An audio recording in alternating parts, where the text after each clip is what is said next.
Like when we did our predictions, we said Omas should win, right? And then he didn't. And even though he looked good in defeat, it was like your argument was okay. Well, what? Why can't Brock put over a younger talent? Like the point of building up superstars is for them to beat people that are But that's what I'm superstars. saying. Who are they building up superstars? That's the question now. Yeah, theory, sure. They're trying to Theory, build yeah. him up. We can talk about, but it's like, again, yeah, I disagree with that. Honestly, we spent so long on Cody, I didn't even know how much that I wanted to keep going into the other stuff because, but like you said, Omas, and in that situation, he looked dominant for the most part, but the comeback was out of nowhere. My expectations wasn't that high because I wasn't thinking it was gonna go crazy, but I honestly at least wanted, after watching the match, I at least wanted Omas to kick out of that first L5. I'm like, at least do that. You gotta at least kick out of it. Your skull got to be a little thicker than that. Right. You can't just take one L5 and it's over. But that's what happened, and it like I said, it was what it was. It was okay, but Omas in that situation, I agree. I don't know. I'm not gonna say it harmed him because I don't necessarily think it went that far. No, but I just don't it didn't see. help him. I don't necessarily. Yeah, I don't think it helped him, but I also don't see what it did for Brock, or like what are we setting up with Brock? Are we setting up anything? Are we just giving everybody what they wanted? A Brock appearance, a Brock win because he's popular, he's babyface. Is that all it was? Is it just because it's WrestleMania, or is whatever? And again, I stand by. I'd rather have Brock and Bobby one more time with a crazy stipulation or something. No DQ, like type thing, like no holds barred or whatever. I mentioned Fight Pit back in the day. Like it was so many better options in my opinion. But I guess again they didn't want Brock to lose at WrestleMania. Obviously. So whatever. Like you mentioned, what was after that? There was a lot of things that was going on. You had the women's tag.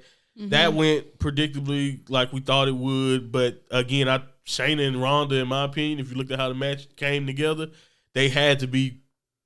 I know Shayna had something. She took off. She lost her shoe.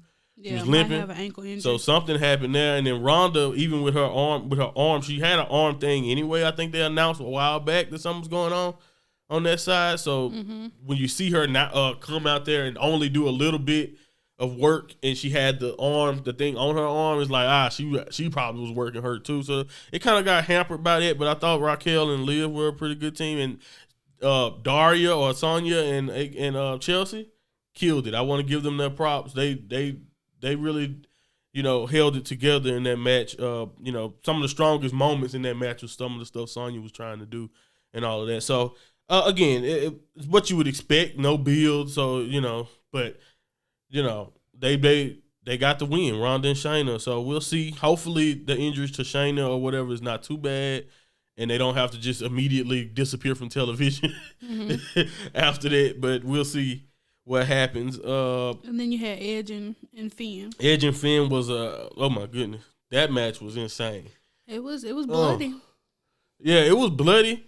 But it's not even just the man. Like I said, we didn't even get a chance to see that because they had to protect Finn with that gash, and he took that ladder right on the top of the head. Like they showed the replay, and you could see a rung of that ladder hit him square right in the head, and he left a wound. They had to numb him. They had to put staples in. So it took a little while. Other than that little awkward moment, though, they kind of just went for it.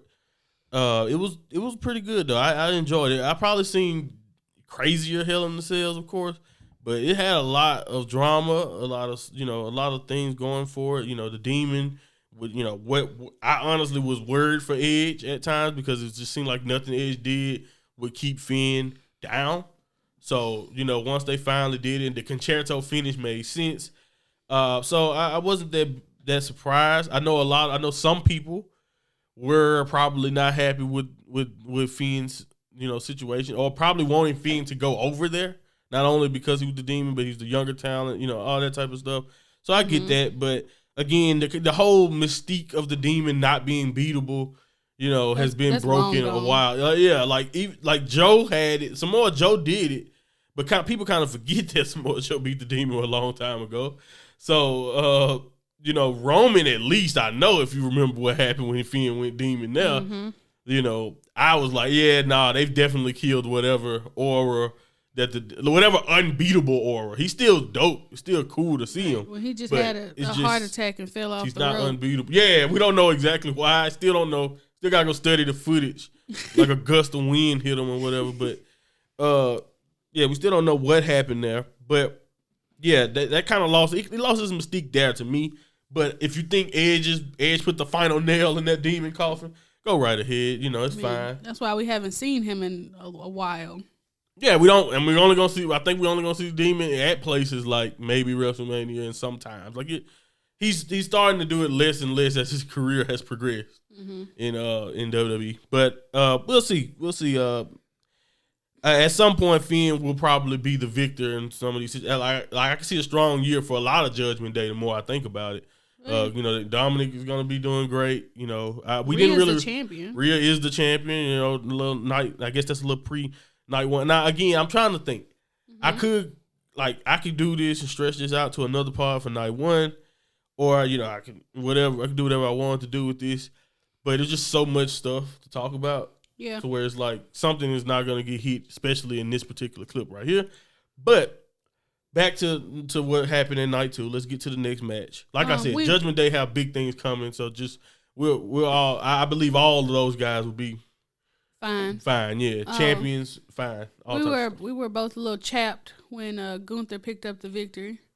A little bit, but not so. That one ended up being fine. That's how I knew I didn't know who I wanted to win, because I was so fine with Gunther winning the way he did. Because as much as I wanted Sheamus to win that one, once Drew hold Sheamus with that bro kick, and then he got hold again with another one when he hit the bro on Drew. I was already out. I was like, yep, and I let my guy win. Yeah. It won't happen for Sheamus. Unfortunate, but he gonna keep trying to reach that IC title. And I'm sorry, Drew fans out there. I immediately was rooting against Drew though, because I was like, if you're not gonna let Sheamus win, Drew do not need to win. He got no business. So once I figured out Sheamus weren't winning, I kind of was on the Gunther train. And then he kind of that last flurry at the end with the power bombs was dope as hell. So I don't know, Gunther won me over, but. Yeah, no, he continues his dominance. So I'm with you. I was hurt at first but I had realized before the finish, we realized minutes that Gunther was it was no way Sheamus winning. Gunther had rolled out the ring. We just saw Sheamus and Drew going at each other. Also, as many times as they slapped chests. Those boys was fighting. They had Michael Cole laughing. Yeah, those guys were fighting. So it was every now and then you had a couple wrestling moves, it was a powerbomb, a suplex here and there. Man, strikes. When I tell you, it was strikes coming from everywhere.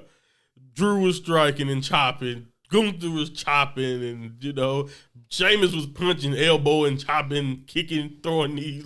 It was awesome. It was awesome. Yeah. It was awesome. It was exactly what I thought it was gonna be. It was a brawl. Yeah, that was beautiful. And the last match that we'll talk about was very inspirational. Some people were chapped about it, but Bianca picking up the victory against Asuka really showed her strength, really showed her resilience.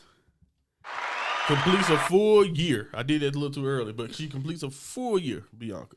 She does. As champion. And that, like you said, that impressive feat with her strength, man, to be able to get out of an arm bar. How low that squat was? Yes, to be able to get out of an arm bar, deep squat like that, and then do the KOD the way she did. Man, that finish was insane. I saw people trying to immediately compare it to Rhea and Charlotte. It may have not been as perfect as Rhea and Charlotte ended up being, but it was not bad at all. It was right up there. They were fighting too. Asuka took a powerbomb on the floor for our entertainment. The only thing that did go as planned for Asuka really was the missed kind of, missing and all that. I'm pretty sure that I'm not saying that was a botch. I'm saying that was part of it. She was going. Bianca ducked. She dodged it. And it kind of played into the finish perfectly with Asuka's new submission hold, and like I said, the armbar that kind of turned into a KOD. But I mean, I really enjoyed what they did in this match, and Bianca's entrance as someone who's a fresh father about to bring a daughter into this world. That was a special moment for me, especially for us people who look like us, to see all those beautiful black women, or black little girls, but future women, future black women. Future black beautiful women. were performing, showcase. They had a full set for them just to dance, and then to be up there with Bianca. And then you find out about the contortionist, like Triple H was crying, talking about the story about her, the little girl fatally losing her mother the day of, but she still wanted to go to WrestleMania, still wanted to perform. So just how strong she is, like that's a strong. You want to talk about somebody who's strong? Because I don't know. I remember when I lost my parent at a young age. I couldn't perform. There's no way I was gonna be able to perform. I was a wreck. Mm-hmm. So for her to be able to lose her mother and still be strong enough to put on that type of show, like man, they stole all our hearts. Like that's all I have to say. Greatest entrance ever to me. I don't care. I don't know what. I'm pretty sure someone's gonna do something crazy. I love Rusev on the tank.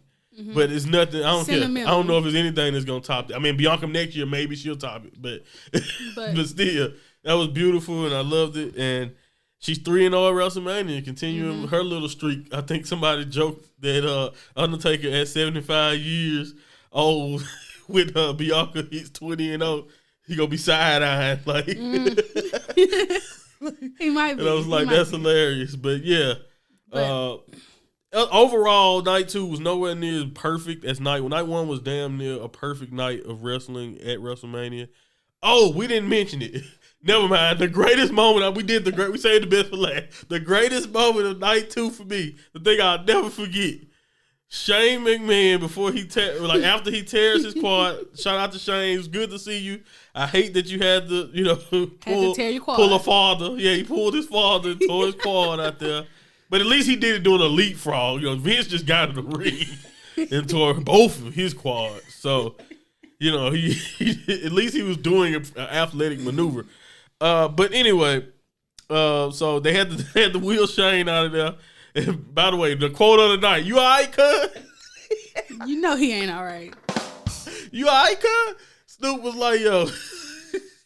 Snoop improvised though, man. Shout out to Snoop Dogg. Like I think I forgot who it was who tweeted it out. I want to say it was Andrade or somebody. It was someone of Latin descent, but I don't remember the name. I was a wrestler that I liked, but they was like, shout out to Snoop Dogg, like you love this business. Yeah, that was Andrade. It was Andrade. Okay, I was right. Okay, cool. So yeah, all right, you want to be right. But yeah, so he said you love this business, and that's true because to be able to do what he did, to improvise, he didn't give up on the segment. He didn't just start doing something random that had nothing to do with it. He didn't go in hip hop mode. Right. He was like, let me finish this match. Let me throw a punch then. I'm pretty sure someone gave him the cue, like hit him or something like that. But either way it go, it worked. Like the Miz, Jessica Carr, everyone involved. You guys are great pros. Snoop too. That was insane. And now you have the moment of Snoop doing that dive in AEW right next to Snoop doing the funniest people's elbow of all time. That was the moment to me, especially since Cody didn't win. My lasting moment, other than what happened to Cody, is Snoop Dogg.